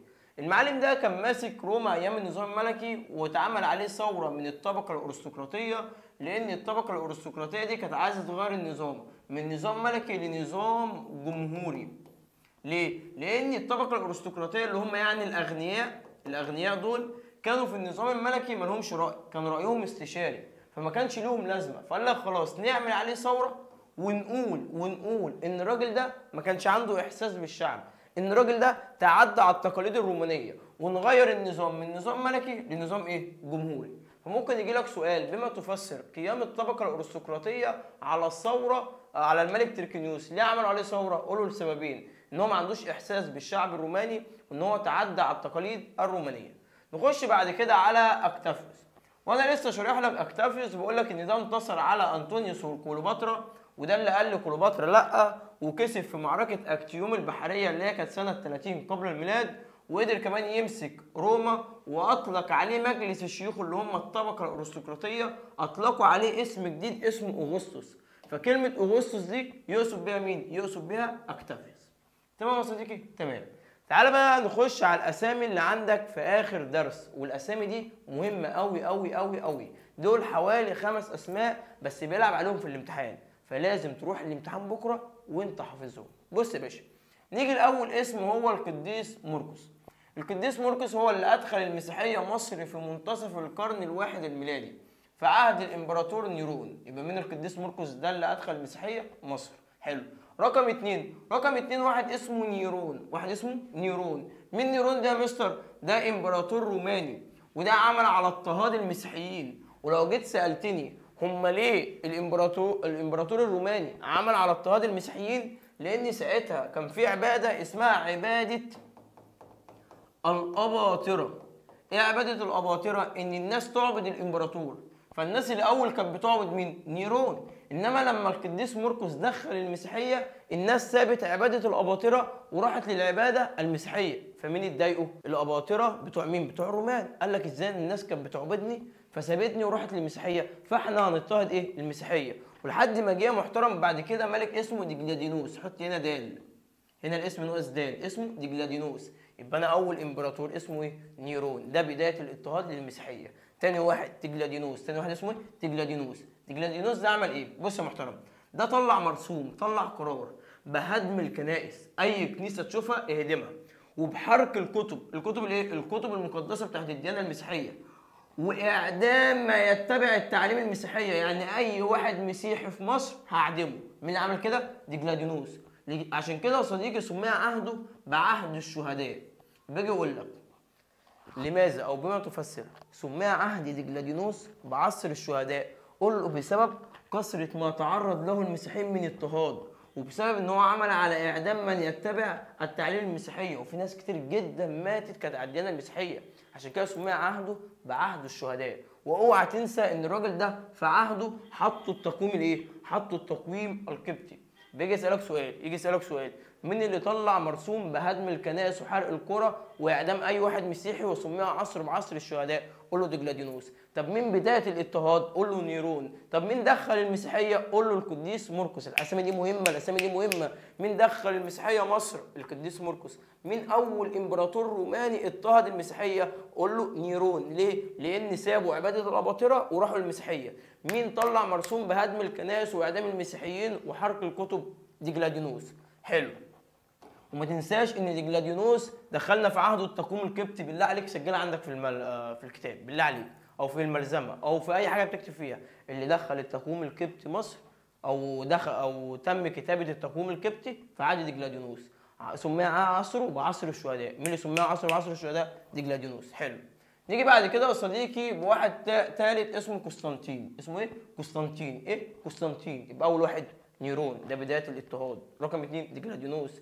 اعدم المسيحيين سميها بعهد الشهداء. والمستر قال لي اوعى تنسى ان التقويم القبطي اتعمل في عهد دقلادينوس. ثالث واحد اسمه قسطنطين. اسمه ايه؟ قسطنطين. ده عمل ايه؟ ده طلع مرسوم اسمه مرسوم ميلان. خلي بالك السؤال ده متكرر كتير جدا في كتاب المرشد. مين اللي اصدر مرسوم ميلان؟ قول له قسطنطين. مين يا محترم؟ قسطنطين. طب ايه مرسوم ميلان ده؟ ما المقصود بمرسوم ميلان؟ ده بيدل على التسامح الديني. اللي يا محترم عمل ايه؟ اعطى حريه للديانه المسيحيه. يبقى اول واحد اعطى حريه للمسيحيين قسطنطين. طب اول واحد اضطهد المسيحيين؟ نيرون. يا ابني انت سرحت، يخرب بيتك، الحاجات دي مهمه. عندي مين يا ابني اللي دخل المسيحيه مصر؟ هتقول لي القديس مرقس يا مستر. ما خلاص. طب مين اول امبراطور اضطهد المسيحيين؟ قلت لي نيرون. طب ليه اضطهد المسيحيين؟ لان الناس سابت عباده الاباطره وراحت للمسيحيه. طب مين اللي طلع مرسوم بهدم الكنائس وحرق الكتب واعدام المسيحيين وسماه عصر بعصر الشهداء وحط فيه التقويم القبطي؟ هتقول لي دقلادينوس. طب مين يا محترم اللي طلع مرسوم ميلان ويعطى الحريه للمسيحيين؟ قسطنطين. اخر واحد عندي وهو سيديوسيوس. اسمه ايه؟ سيديوسيوس. ده يا محترم طلع مرسوم بالغاء الوثنيه، خلاص ما بقاش فيها عباده اباطره والاعتراف بالمسيحيه ديانه رسميه. يبقى اعترفوا بالمسيحيه ان هي ديانه رسميه للدوله في عهد مين؟ سيديوسيوس. يبقى انا عندي كم امبراطور روماني؟ عندي 4 اله تنجح تحفظهم. نيرون بدايه الاضطهاد، دقلادينوس عصر الشهداء والتقويم القبطي، عندي قسطنطين طلع مرسوم ميلان اللي اعترف بالديانه انها ديانه رسميه للدوله ونهى الوثنيه ونهى عباده الاباطره سيديوسيوس. في مشكله يا صديقي؟ وبكده يا صديقي اقدر اقول لك ان احنا خلصنا اهم الشخصيات اللي عندي في المنهج. تعال نخش على تاني حاجه وهم شويه بني ادمين متعلمين. نبدا بقى كده بالفلاسفه اللي كانوا في اليونان. عندي 3 فلاسفه، عندي سقراط وارسطو وافلاطون. عندي كام واحد؟ 3. سقراط، افلاطون، ارسطو. تعال نتكلم على سقراط. عارفين ان سقراط ده من اشهر فلاسفه اليونان. فلسفته بتقوم ايه؟ على اعمال العقل. يبقى لو جه قال لك مين اللي بتقوم اعماله على العقل في كل شيء؟ قول له سقراط. طب تاني واحد افلاطون. ده تتسم الفلسفه بتاعته بالطابع العلمي في التفكير. يبقى مين اللي اتسمت المدرسه بتاعته بالطابع العلمي في التفكير؟ قول له افلاطون. عندي بعد كده ارسطو. ارسطو ده عمل مدرسه بتعتمد على الفكر التاريخي وعلم الاحياء. ايه؟ فكر تاريخي وعلم الاحياء. مين ده؟ ارسطو. واكتب عندك كده ان اطلقوا على ارسطو، اكتب اطلقوا على ارسطو المعلم الاول. ليه؟ بما تفسر ليه اطلقوا على ارسطو المعلم الاول. الحاجات اللي بقول لك اكتبها دي مهمه، لانه بحث في كثير من العلوم بجانب الفلسفه. يبقى احنا كده خدنا اول حاجه في شويه البني ادمين المتعلمين. عندي 3 من اشهر الفلاسفه في اليونان. عندي سقراط، افلاطون، ارسطو. مين اعتمد على العقل؟ هتقول له سقراط. مين اعتمد مدرسته على الطابع العلمي في التفكير؟ هتقول له افلاطون. مين بحث في الجانب التاريخي وعلم الاحياء ولقب بالمعلم الاول لانه بحث في كثير من العلوم؟ هتقول لي ارسطو. الكلام ده مهم. حلو. بعد كده يا صديقي اشهر المؤرخين في اليونان.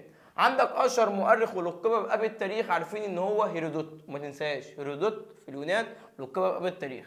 تاني واحد وهو بلبيوس. تاني واحد وهو بلبيوس. بلبيوس اشهر سؤال بيجي عليه مين اللي كتب عن مصر في عصر البطالمه؟ قول له بلبيوس. مين اللي كتب عن مصر في عصر البطالمه؟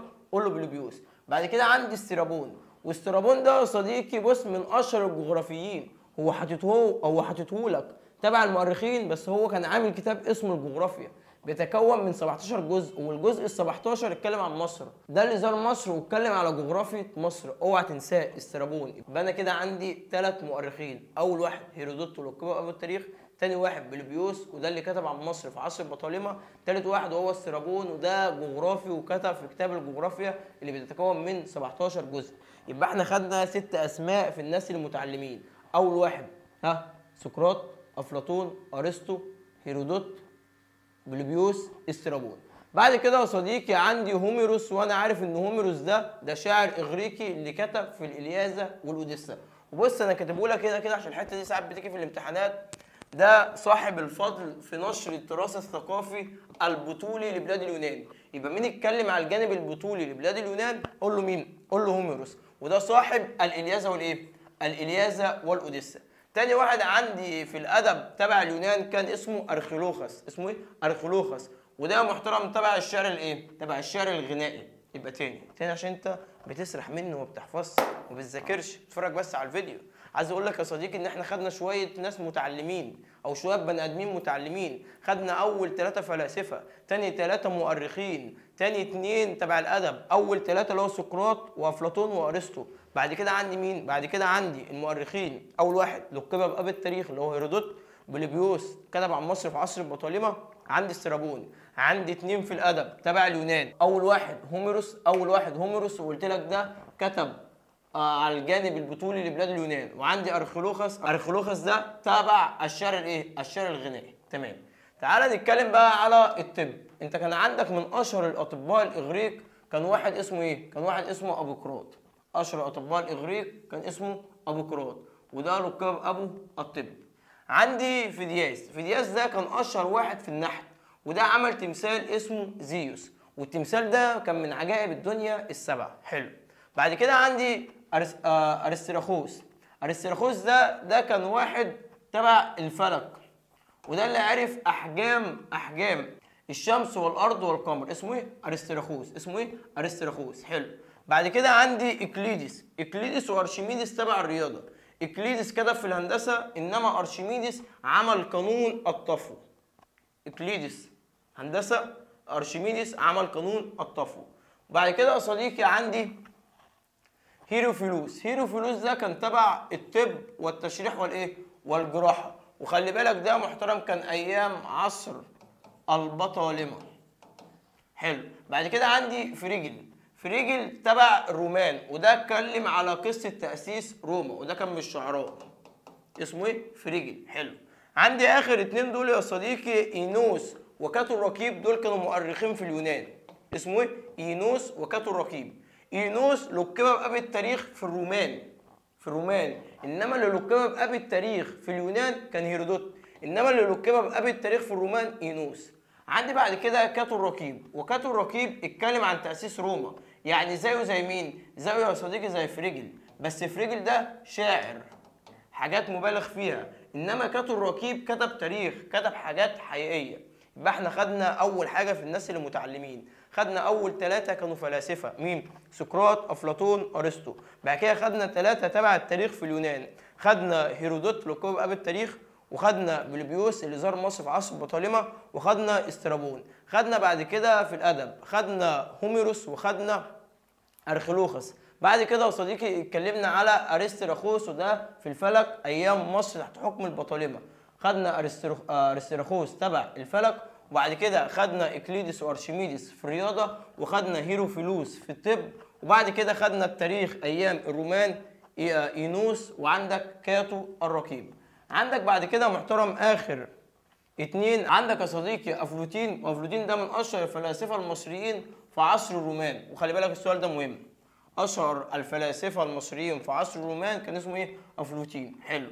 بعد كده عندك بنيامين ده كان بابا الكنيسه، اللي هو الارثوذكس، اللي كان هربان في الصحراء لمده 13 سنه بسبب اضطهاد الرومان، لان قلت لك عندك مثلا زي الامبراطور نيرون اضطهد المسيحيين، فكان الباباوات بيهربوا زي البابا مين؟ زي البابا بنيامين، وده كان تبع مذهب الارثوذكس. تعالى كده نسمع.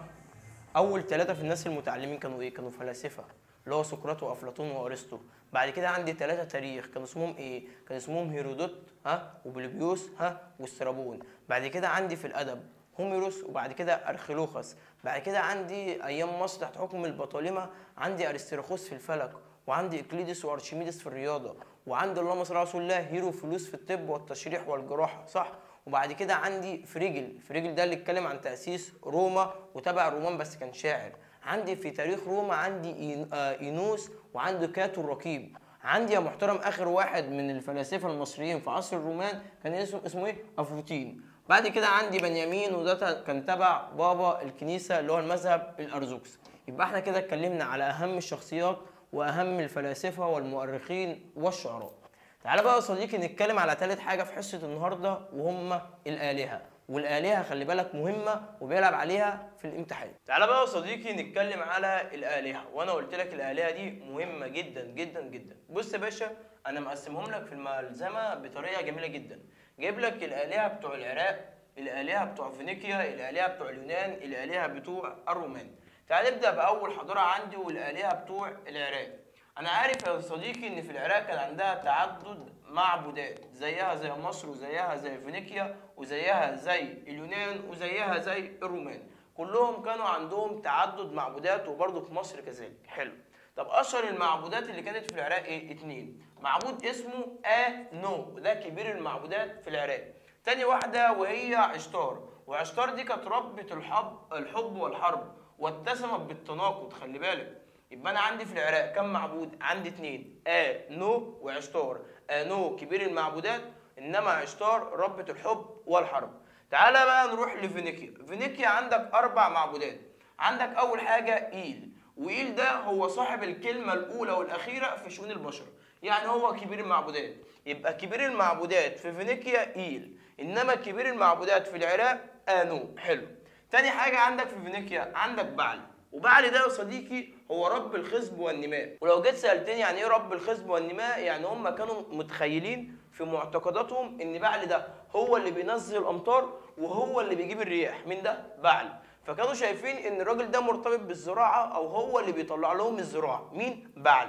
فقال لك بعل ده مروق علينا، احنا عايزين نروق عليه، ايه رايك نجوزه البت عشتار، يعني نجيبها من العراق ونجوزها له. فهنا عشتار يا محترم في فينيقيا بقت اله الخصب وزوجة بعل، وبتشارك مين في كل اعماله؟ بتشارك بعل. يبقى عشتار المنبع الاساسي بتاعها العراق، بعد كده راحت فينيقيا وجوزوها لبعل. وخلي بالك جت عندنا مصر برضو ايام رمسيس الثاني. حلو.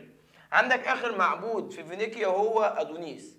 ادونيس ده يمثل القوه المتجدده في الشمس بعد هزيمه الشتاء، يعني هم كانوا متخيلين ان اللي بيطلع لهم الشمس بعد الشتاء معبود اسمه ادونيس. يبقى انا عندي كم معبود في فينيقيا؟ 4. كبير المعبودات إيل، من رب الخصب والنماء ومرتبط بالزراعه؟ بعل. جوزناه مين؟ جوزناه عشتار. مين يا محترم بتاع الطاقه المتجدده؟ ادونيس. انما عندي كم معبود في العراق؟ 2. كبير المعبودات آنو، من ربة الحب والحرب؟ عشتار. حلو.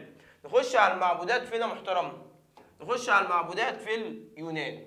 في اليونان كان كبير الآلهة اسمه زيوس، وما تنساش ان في اليونان كانوا شايفين ان الآلهة دي عبارة عن أسرة بتقيم فوق جبل، الجبل ده كان اسمه جبل أولمبوس، اوعى تنساه. تمام. وعندي معبود تاني اسمه معبود سرابيس، وسرابيس ده كان ايام الحضاره بتاعه الحضاره الهلينستيه، لما كانوا البطالمه في مصر عملوا معبود مزيج بين الحضاره المصريه والحضاره اليونانيه. ايه المعبود ده؟ سموه بسرابيس. حلو. انما عندي في الرومان كان كبير المعبودات اسمه جوبيتر، وما تنساش ان كان عندهم عباده الاباطره. يبقى انا خدت يا صديقي عندي كام معبود في العراق؟ 2. كبير المعبودات مين؟ آنو، وربة الحب والحرب عشتار. خدت في فينيقيا كام معبود؟ خدت 4. خدت كبير معبودات إيل، رب الخصب والنماء بعل، جوزناه للبت عشتار اللي بيطلع الشمس أدونيس. خدت في اليونان ان الآلهة كانوا فوق جبل اسمه جبل الأولمبوس، وكبير المعبودات زيوس، واللي عمل تمثال زيوس كان في دياس اللي هو اشهر النحاتين. حلو. انما المعبود يا محترم اللي مرتبط بين الديانه المصريه والديانه الاغريقيه اسمه سرابيس. انما كبير المعبودات في الرومان اسمه جوبيتر. كبير المعبودات اسمه ايه؟ جوبيتر. تمام. خش بعد كده يا صديقي عندي عن المدن. انا لمم لك كده المدن اللي عندك في المنهج كلها. حلو. اول مدينه عندي يا صديقي وهي مدينه سيدا، وما تنساش ان سيدا دي كانت مركز الزعامه في فينيقيا، وكانت على لسان ممتد في الماء. يبقى مين مركز الزعامه في فينيقيا؟ قول له سيدا. رقم 2 يا صديقي وهي سور، وسور جاي من اسمها كان فيها سور عظيم، ودي كانت بتحمي نفسها من الغزاة بسبب اسوارها العاليه، وحمت نفسها من نبوخذ نصر الثاني، لان نبوخذ نصر الثاني كان عايز ياخد فينيقيا بس ما عرفش بسبب اسوارها العاليه اللي في مدينه سور، ودي تولت الزعامه بعد سيدا. تاني يا صديقي عشان هنحل سؤال على الجزئيه دي دلوقتي. سور مين احتل مين مركز الزعامه الاول؟ سيدا. مين احتل مركز الزعامه بعد سيدا؟ سور. مين على لسان ممتد في الماء؟ سيدا. مين بتحمي نفسها؟ سور. بعد كده عندي جبيل، وجبيل دي خلي بالك مهمه. جبيل دي قول له هي اقدم المدن الفينيقيه واوثقهم صله بمصر، يعني لها علاقه بمصر، بتفكرني كده بجزيره كريت. حلو. ودي لقوا فيها تماثيل واحجار مصريه مسجله عليها اسماء فراعنه مصريين. يبقى اقدم مدينه فينيقيه جبيل اللي مرتبطه بمصر. جبيل مركز الزعامه الاول سيدا، مركز الزعامه الثاني سور. بعد كده عندك أوغريد. وغريت او اسمها راس شمر. واكتب الجزئيه دي عندك. ايه راس شمر؟ مواني راس شمر يقصد بها اوغريت. واوغريت دي كان فيها شهره عظيمه في الفن والعمران. بيشبهني كده عندي في مصر بطيبه. بيشبهني بمين؟ بطيبه في مصر. وبيشبهني بالعراق ببابل. مدينه ايه؟ مدينه اوغريت. وعندي اخر حاجه يا صديقي وهي قرطاجه. دي كانت موجوده في غرب البحر المتوسط. ودي تدل ان الفينيقيين سيطروا على شرق البحر المتوسط وغرب البحر المتوسط. حلو. بيقول لك دي اسسها الفينيقيون. بيقارب من مدينه تونس. يعني قرطاجه موجوده في تونس. ودي اخذت في التقدم والازدهار حتى اصبحت تنافس المدن ايه؟ الفينيقيه. يبقى قرطاجه كانت بتنافس المدن الفينيقيه اللي هم دول كده. اللي هو عندك سيدا مركز الزعامه الاول، سور مركز الزعامه الثاني، جبيل اقدم مدينه، وغريت كان فيها فن وفيها عمران زي طيبه في مصر وزي بابل في العراق. طب المدينه اللي كانت في الغرب اللي كانت في تونس كانت قرطاجه. الحاجات دي مهمه، الحاجات دي مهمه لازم تحفظها بالورقه والقلم. تمام. خش بعد كده يا صديقي على بقيه المدن بتاعه اليونان والرومان. عندك مدينه الاسكندريه ودي احد مدن مصر اللي بناها الاسكندر الاكبر لما دخل. ولو جه قال لك الاسكندريه دي اتبنت ليه؟ قول له 3 اسباب. قلت لك اول حاجه عشان تحمل اسم الاسكندر، رقم 2 عشان تدعم الاسطول بتاعه في البحر المتوسط، قلت لك رقم 3 تكون مركز لنشر الثقافه الاغريقيه. حلو. عندك مدينه روما. واحنا عارفين مدينه روما تاسست سنه 753 وقلت لك ده في القرن الثامن قبل الايه؟ قبل الميلاد. ودي بقت عاصمه الامبراطوريه الرومانيه. عندك اخر حاجه قسطنطينيه ودي بتيجي كل سنه خلي بالك. بيلعب عليها في الامتحانات. ايه القسطنطينيه دي؟ دي عاصمه الامبراطوريه الرومانيه الشرقيه. اللي سقطت سنه كام؟ اللي سقطت صديقي سنه 1453 على يد محمد الفاتح اللي هو كان عثماني او كان تركي. خلي بالك من القسطنطينيه. القسطنطينيه عاصمه الامبراطوريه الرومانيه الشرقيه. طب لو جه قال لك ايه عاصمه الامبراطوريه الرومانيه الغربيه؟ الغربيه روما. دي عاصمه الامبراطوريه الرومانيه الغربيه. وروما دي سقطت على يد البربر. انما القسطنطينيه سقطت على يد الاتراك اللي هو محمد الثاني او محمد الفاتح او العثمانيين سنه 1453.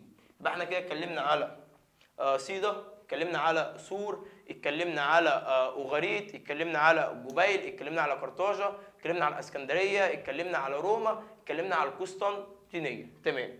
تعالى بقى يا صديقي انا كاتب لك كده شويه مصطلحات ممكن يجي يقول لك بكره عرف او ما المقصود. جيب لك اول ناس وهم الاكاديون.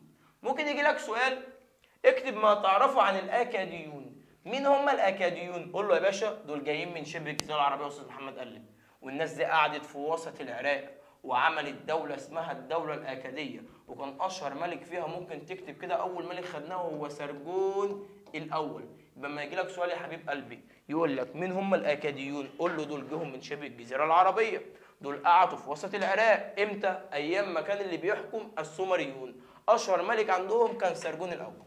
طب ممكن يجي لك رقم 2 يقول لك مين هم الاشوريين؟ قول له برضك الاشوريين جايين من شبه الجزيره العربيه بس دول قعدوا فين؟ في الاجزاء الشماليه. يبقى تاني الاكاديون جايين من شبه الجزيره العربيه قعدوا فين؟ في وسط العراق. الاشوريين جايين من شبه الجزيره العربيه. يبقى في تشابه بين الاثنين هو الاصل العرقي. بس الاشوريين قعدوا فين؟ في الاجزاء الشماليه. حلو. بعد كده يقول لك الدوله الكلدانيه. مين هم الكلدانيون؟ اللي هم عملوا دوله بابل الحديثه اللي كان اشهر ملك فيها وقلت لك احفظه ومهم هو نبوخذ نصر الثاني.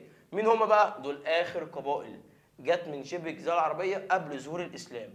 قعدوا فين؟ قعدوا في وسط العراق وعملوا دوله بابل الحديثه. حلو. طب الذاكرات دي المعابد اللي فينا محترمه في العراق. العراق المعابد بتاعتها كان اسمها الذاكرات. فلما يجي يقول لك ما المقصود بالذاكرات؟ قول له معابد كان يتوج فيها الملك وتقام فيه الشعائر الدينيه ويتعلم فيه الناس وتودع بها السجلات والعقود. خلي بالك عشان ممكن يسالك فيها.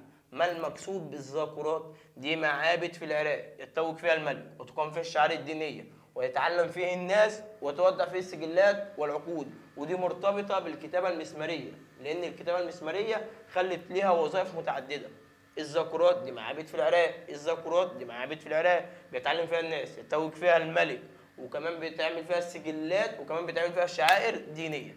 نيجي للكتابه المسماريه. الكتابه المسماريه جايه من اسمها. مين اللي عملها؟ السومريون. ودي كانت بتتكتب باقلام من الخشب. بتتعمل على لوح من التين، والتين دي مرتبط بنهر النيل. يبقى الكتابة المسمارية مرتبطة بنهر النيل عشان الأدوات المستخدمة، وكانوا بيستخدموها لتوثيق السجلات. السجلات اللي بيحطوها فين؟ بيحطوها في الذاكرات. يبقى احنا خدنا أول حاجة مين هم الأكاديون؟ يلا جايين من شبه الجزيرة العربية، قعدوا فين؟ في وسط العراق. مين هم الأشوريون؟ جايين من شبه الجزيرة العربية، قعدوا فين؟ في الأجزاء الشمالية. مين هم الكلدانيون؟ جايين من شبه الجزيرة العربية، ودول آخر قبائل جم قبل الإسلام. حلو، قعدوا في وسط العراق. طب مين يا محترم؟ وهي الذاكرات دي معابد مصر في العراق، بتقام فيها الشعائر الدينية، بيتوج فيها الملك، بيتعلم فيها الناس، وكمان بيتحط فيها السجلات. طب ايه الكتابة المسمارية؟ لا دي الكتابة بتتكتب بألواح من الخشب على الطين، ودي بسجل بيها السجلات اللي بحطها في الذاكرات. جدع. طب عندي فينيكس. ايه فينيكس ده؟ ده اسم اطلقه الاغريق على الفينيقيين، ويعني الشعب الاحمر اللون. كلمه فينيكس يعني ايه؟ فينيكس ده اسم مين اللي اطلقه؟ الاغريق. اطلقوا على مين؟ على الفينيقيين، وتعني الشعب الاحمر اللون. حلو، نسبه الى الصبغه الحمراء اللي كانوا بيجيبوها من القواقع. فاحنا حولنا كلمه فينيكس لكلمه فينيقيا. تم اشتقاق كلمه فينيقيا من كلمه فينيكس. يبقى هي فينيكس دي كلمة إغريقية أو أطلقها الإغريق على الفينيقيين، تعني الشعب الأحمر اللون. الكلام ده ممكن يجيلك صح وغلط، الكلام ده مهم. كلمة فينيكس يعني الشعب الأحمر اللون، إنما كلمة فينيقيا الأرض حمراء اللون. خلي بالك من الجزئية دي. حلو، نيجي بعد كده يا صديقي لحاجة اسمها الحروف الهجائية. إيه الحروف الهجائية دي؟ الحروف اللي اخترعها الفينيقيين لتسهيل معاملاتهم الايه؟ التجاريه، اللي كانت بتتكون من كام؟ من 22 حرف، ودي ساعات بتيجي صح وغلط. يبقى كان الفينيقيين ايه الكتابه اللي كانوا بيستخدموها؟ الكتابه او الحروف الهجائيه دي ابجديه، ودول كانوا ليهم فضل على العالم من الناحيه الثقافيه بسبب الابجديه دي. والابجديه دي احنا اتعلمناها، بص اكتسبوها من الكتابه المصريه اللي هي الكتابه الهيروغليفيه. يبقى يجي لك سؤال صح وغلط وهنحله كمان شويه. هل الفينيقيين كانوا بيستخدموا الكتابه الهيروغليفيه؟ لا، ده هم اكتسبوها من الكتابه الهيروغليفيه، يعني اتعلموا من الكتابه الهيروغليفيه وعملوا حروف. يبقى مين اول ناس عملت حروف؟ قول له الفينيقيين. امال الكتابه المسماريه دي كانت ايه؟ لا ما كانتش حروف، كانت اشكال على شكل مسمار. يبقى اول ناس عملوا كتابه عباره عن حروف كانوا الفينيقيين. تمام يا صديقي؟ تمام. بعد كده عندك اللهم صل على رسول الله بما تفسر. قلت لك عندك 31 سؤال، لو قريتهم هتلاقي اللي احنا قلناه. اهو بص، الذاكرات لها اهميه خاصه. ليه؟ ما انا لسه قايل لك الذاكرات اللي توج فيها الملك، قام فيها الشعائر الدينيه، يتعلم فيها الناس، يوضع فيها السجلات. كل ده يا صديقي يعتبر لسه قايلينه.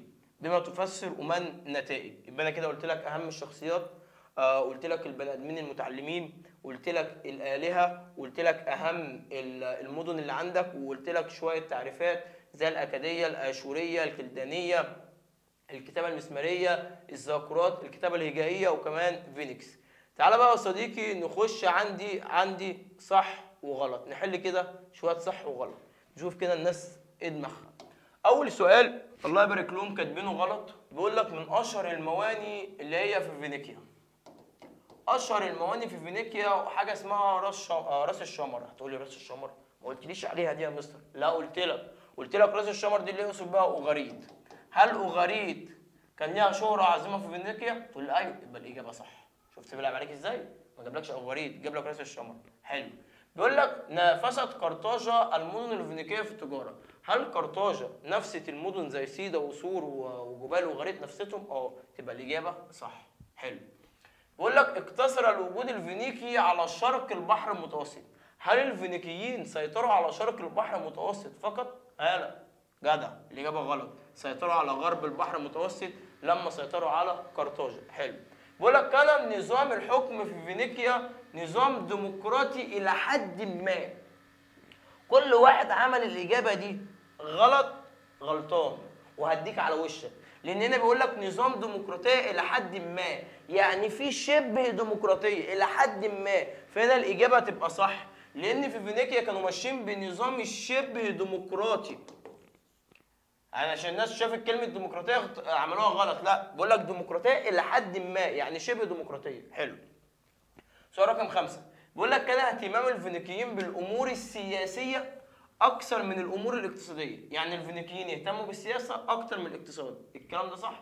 هتقول له غلط، ده العكس. هم اهتموا بالاقتصاد أكثر من السياسة. تمام. السؤال اللي بعده، لم تعرف فينيقيا الدولة الموحدة. فعلا؟ أيوه صح.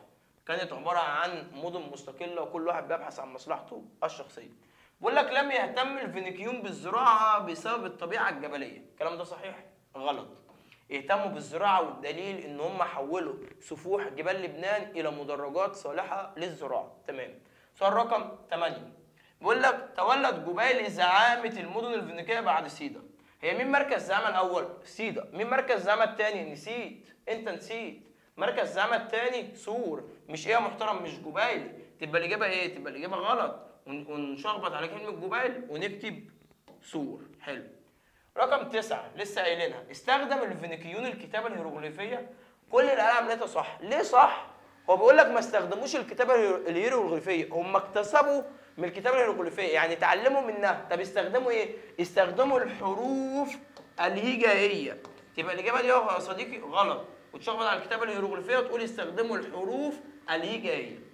تمام يا صديقي؟ تمام. دي صح وغلط، ممكن لعل وعسى تجيلك بكره. وممكن يجيلك سؤال يقول لك اكتب لمن تنسب الاعمال. يجي يقول لك مين اللي انضم للعامه وقام باصلاحيات اقتصاديه وتشريعات في اثينا؟ ها بص، الناس راحت قالت انضم للعامه فراحت اختارت بركليز. بس عاوز اقول لك بركليز ما عملش اصلاحات اقتصاديه. مين اللي عمل اصلاحات اقتصاديه وحل الازمه الاقتصاديه؟ سولون يا صديقي. انما لو جه قال لك التربيه تكتب بركليز. تمام. هنا بيقول لك فرض حكمه على بلاد اليونان تحت قياده موحده. طبعا اللي وحد اليونان فيليب المقدوني الثاني. سؤال رقم 3 بيقول لك فيلسوف يوناني قامت مدرسته على الطابع العلمي. مين الطابع العلمي؟ تبقى طبعا افلاطون. انما لو على العقل يبقى ارسطو.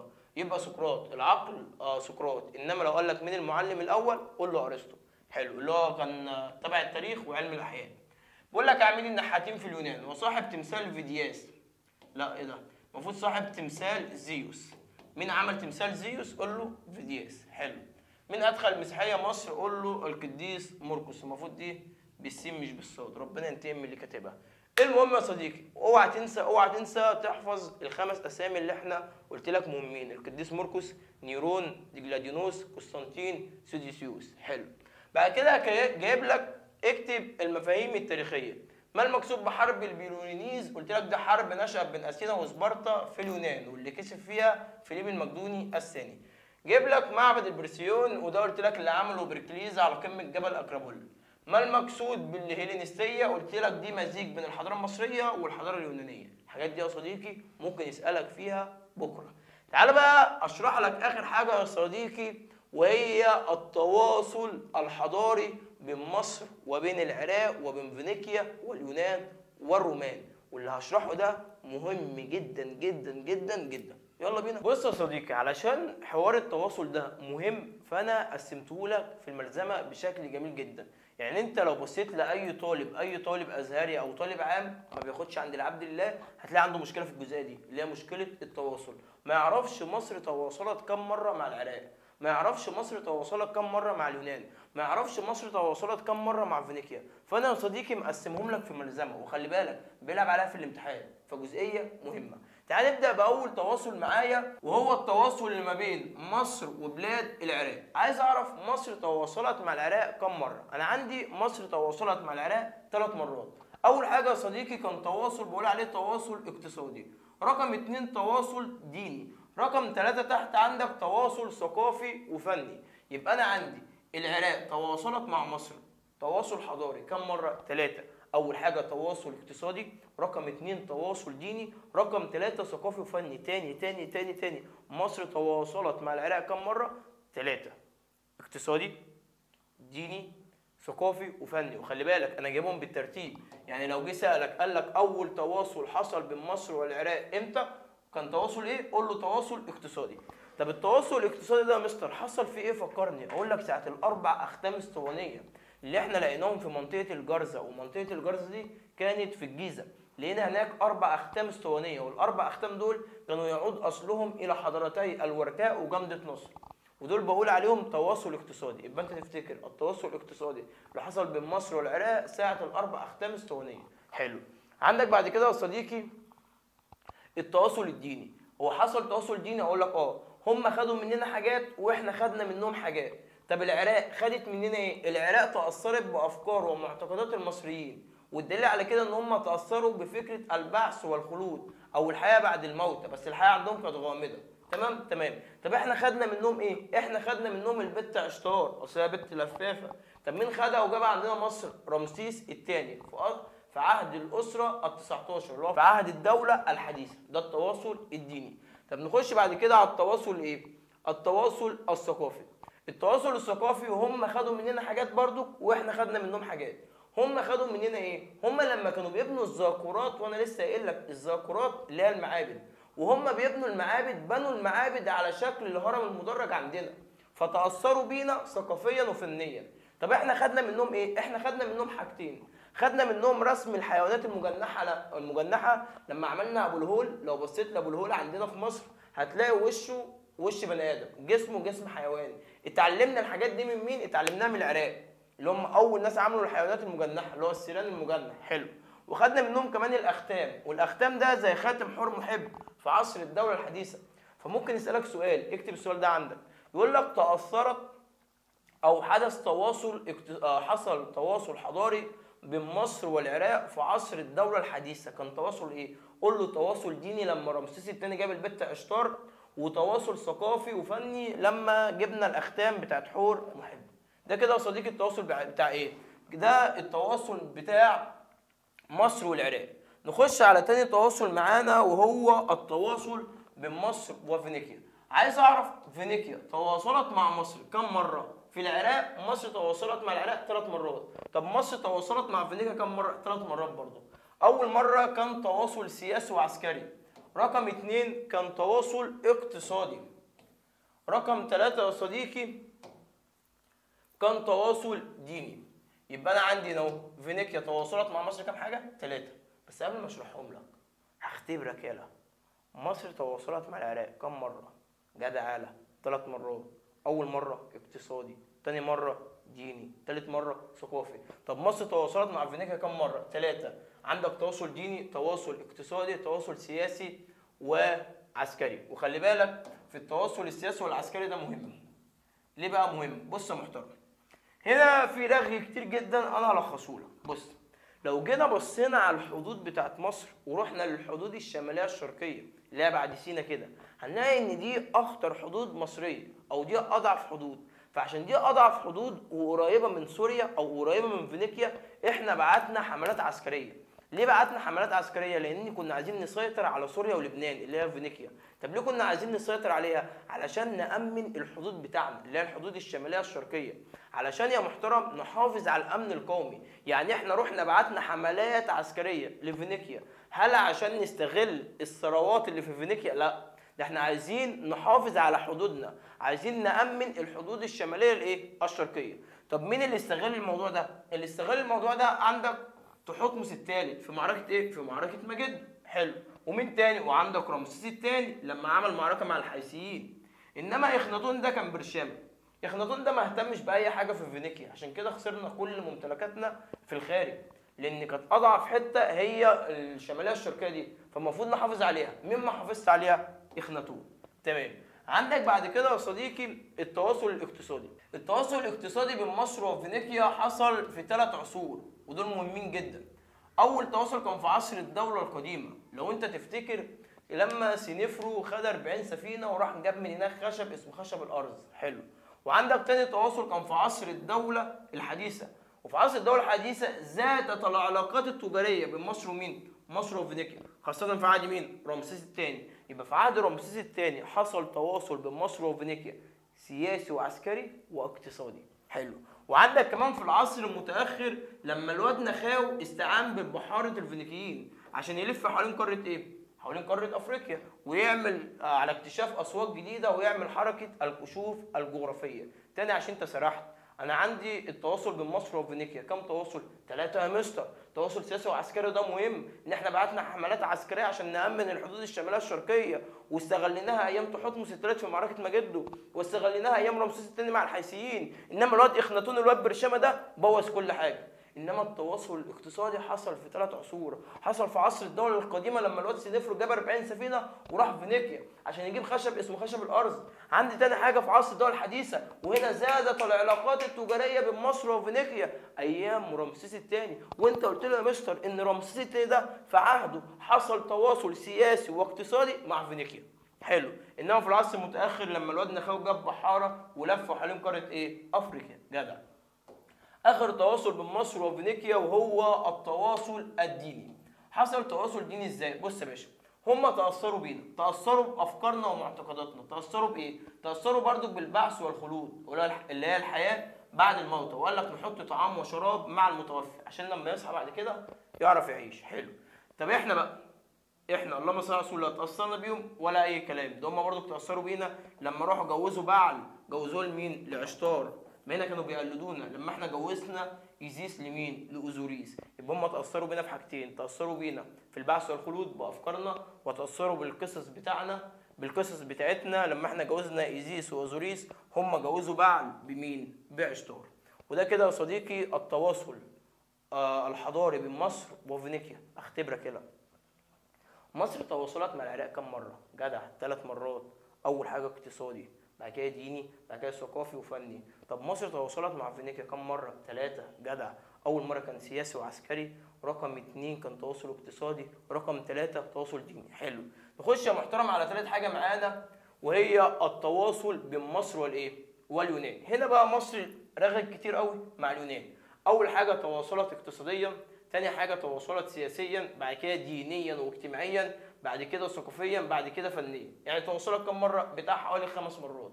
اول مره قلت لك تواصل ايه؟ تواصل اقتصادي، بعد كده سياسي، بعد كده ديني واجتماعي، بعد كده فني، بعد كده ثقافي. نيجي للتواصل الايه؟ التواصل الاقتصادي. التواصل الاقتصادي اللي حصل بين مصر واليونان. بص يا محترم، بيقول لك اثناء العصر المتاخر، اثناء ايه؟ العصر المتاخر. ايه اللي حصل؟ بيقول لك استعنا بتجار من اليونان، فكانوا بييجوا يقعدوا في مدينه هم عاملينها على الطراز الاغريقي اسمها مدينه نقراطيس. مدينه نقراطيس دي بتدل على التواصل الاقتصادي بين مصر واليونان. مدينه نقراطيس دي معموله قبل مدينه الاسكندريه، خلي بالك من الجزئيه دي، ودي معموله في محافظه البحيره.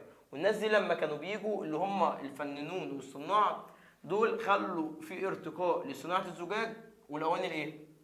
والاواني الفخاريه. وحصل تواصل تاني اثناء حكم البطالمه لما البطالمه كانوا في مصر وعملوا مناره الاسكندريه، ودول ساعدونا لارشاد الايه؟ لارشاد السفن. يبقى اول تواصل بين مصر واليونان كان تواصل ايه؟ اقتصادي. والدليل ان التجار اليونانيين كانوا بيجوا مصر عندنا وعملوا مدينه خاصه بيهم اللي هي مدينه نقراطيس، ودي عملوها في محافظه. يجي لك سؤال بكره، يجي لك سؤال بكره، يجي لك سؤال بكره، يقول لك مدينه نقراطيس كانت في بحيره او محافظه ايه؟ قول له محافظه البحيره. طب الفنانون والصناع اليونانيين لما جيهم ارتقت عندنا صناعه ايه؟ صناعه الزجاج وصناعه الفخار. طب ايام حكم البطالمه كان في تواصل اقتصادي بين مصر واليونان. والدليل على كده مناره الاسكندريه كانت بتعمل ايه دي؟ كانت بترشد السفن. وكمان ادخلوا عندنا ري حديث اللي احنا شرحناها زي الساقيه والطنبور. طب هل تاني حاجه كان تواصل ايه؟ كان تواصل سياسي. طب التواصل السياسي ده حصل امتى؟ حصل برضو في العصر المتاخر ايام الاسره ال26 اللي هو عصر النهضه، لما كنا بنجيب جنود مرتزقه من اليونان ندخلها فين؟ ندخلها في الجيش. يبقى يجي يقول لك اول تواصل حصل ما بين مصر واليونان كان تواصل اقتصادي وتواصل سياسي. اقتصادي لما الفنانين والتجار بيقعدوا في نقراطيس، والسياسي لما كنا بنجيب اللهم صل على رسول الله عساكر عندنا في مصر، وده تواصل سياسي وعسكري. خلي بالك. حلو. وكمان الاسكندر الاكبر لما عمل على استيلاء مصر وعمل مزيج بين الحضاره المصريه والحضاره اليونانيه اللي هي كانت الحضاره الايه؟ اللي هي الحضاره الهيلينستيه. تمام. نيجي لثالث تواصل بين مصر واليونان وهو تواصل ديني واجتماعي. بقول لك تاثر الاغريق تاثروا بالديانه المصريه. ازاي؟ بقول لك اصبحت عقيده الاله ايزيس عباده شائعه في بلاد الاغريق. يعني في بلاد الاغريق هناك كانوا بيعبدوا عباده ايه؟ ايزيس. يبقى كده فينيقيا اتاثرت بايزيس واليونان تاثروا بايزيس. حلو. اسمع بقى اللي جاي ده. بيقول لك عندما جاء الاسكندر الاكبر المقدوني عندنا في مصر عمل ايه؟ قدم ولاه للمعبودات المصريه واحترم المعبودات المصريه، وكمان كان بيحب الاله ايه؟ كان بيحب الاله امون. ده غير بطليموس الثالث اللي احنا كنا بنحبه، اللي فتح لنا الصوامع اثناء الازمه الماليه وكان اقرب واحد لقلب المصريين. الراجل ده خد زوجته قال لها تعالى يا بت، انا وانت هيتعمل لنا تمثال واحنا لابسين الايه؟ الزي المصري، لان احنا بنحب المصريين ونحب نتواصل معاهم دينيا واجتماعيا. يبقى انا خدت كده يا صديقي اول حاجه تواصل اقتصادي، تاني حاجه تواصل سياسي وعسكري، تالت حاجه تواصل ديني وفني. بعد كده عندك رقم 4 بين مصر واليونان كان تواصل ثقافي. عملوا ايه؟ بيقول لك حرص كثير من مفكرين الاغريق ان هم يجوا يزوروا مصر. يزوروا مصر ليه؟ علشان يختلطوا بالكهنه العلماء، وكمان يخشوا مكتبات المصريين عندنا ويتعلموا من حضاره مصر، لان مصر ساعتها كانت متقدمه. والدليل على كده ان سولون ساب اثينا وجه مصر عشان كان محبا للعلم وللثقافه. عندي اخر تواصل بين مصر واليونان كان تواصل فني. يبقى كده كان تواصل اقتصادي، سياسي وعسكري، ديني واجتماعي، وكمان ثقافي، وكمان فني. فني امتى يا محترم؟ بيقول لك تاثر الفن اليوناني بالفن المصري، الله، خاصه في مجال ايه؟ في مجال العماره. يبقى عندي يا محترم في التواصل الفني بيقول لك الفن اليوناني تاثر بالفن المصري، خاصه في مجال ايه؟ قول له في مجال العماره. ايه اللي حصل يعني؟ بيقول لك لما جم يعملوا قصر الملك مينوس اللي هو تبع جزيره كريت، ومعبد البرسيون في اثينا، الكلام ده اتعمل الاعمده بتاعته كانت مدوره دائريه كده. طب الدائريه دي جابوها منين؟ جابوها من مصر. عشان كده بقول لك كان الفن المصري، خلي بالك من الحته دي، كان الفن المصري بمثابه القاعده التي قام عليها الفن الايه؟ الفن اليوناني. والدليل ان بتوع اليونان تاثروا بينا في مجال العماره لما جم يعملوا قصر مينوس ويعملوا قصر ايه؟ معبد البرسيون.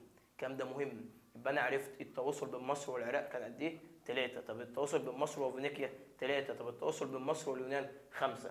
نخش على اخر حاجه معانا يا صديقي، وهو التواصل بين مصر والايه؟ التواصل بين مصر والرومان. يبقى انا كده جايب لك التواصل بين مصر والاربع حضارات اللي عندك في المنهج. قسما بالله يا ابني عظمه العظمه، لو انت ما ذاكرتش او ما قفلتش امتحان تاريخ بكره وعهد الله العيب فيك انت. اسمع محترم، عندي اول تواصل كان تواصل ديني، تاني تواصل فني. يبقى مصر تواصلت مع الرومان كم مره؟ مرتين. يبقى مع العراق 3 مرات، مع فينيقيا 3 مرات، اكتر ناس تواصلت مع اليونان 5 مرات، مع الرومان مرتين. اول حاجه كان تواصل ديني. ليه؟ بيقول لك الرومان تاثروا بالاغريق، والاغريق دول اصلا كانوا متاثرين بمين؟ متاثرين بمصر. بص، انا عندي دي الحضاره المصريه، ودي الحضاره اليونانيه، ودي الحضاره الاخر واحده اللي هي الرومانيه. الرومان كانت بتتاثر باليونان دينيا، طب اليونان كانت بتتاثر بمين؟ بتتاثر بمصر. فاحنا قلنا يبقى هم متاثرين بمصر، بنشغل دماغنا عليهم وخلاص. المهم بيقول لك اقام لهم المعابد الدينيه، كذلك اقامت عباده الاباطره. زي ما احنا كنا بنعبد الفرعون، هم كمان كانوا عايزين الشعب يعبدوا الامبراطور بتاعهم، وده زي مصر عندنا. حلو. وما تنساش طبعا المعبود سرابيس اللي كان مزيج بين المعبودات المصريه والمعبودات اليونانيه. عندك التواصل الفني، بيقول لك الرومان عملوا في اسكندريه العديد من المنشآت المعماريه، وده يدل ان ده كان تواصل بين الاغريق ومصر واليونان. وبيقول لك كانت الحضاره المصريه القديمه رمزا للتواصل الحضاري مع حضارات العالم القديم، وكان في تبادل ثقافي وفني وديني، واللهم صل على رسول الله، وعمليات الاخذ والايه؟ والعطاء والتاثير والتاثر. بص من الاخر بيني وبينك يعني، هو ما كانش في تواصل بين مصر والرومان.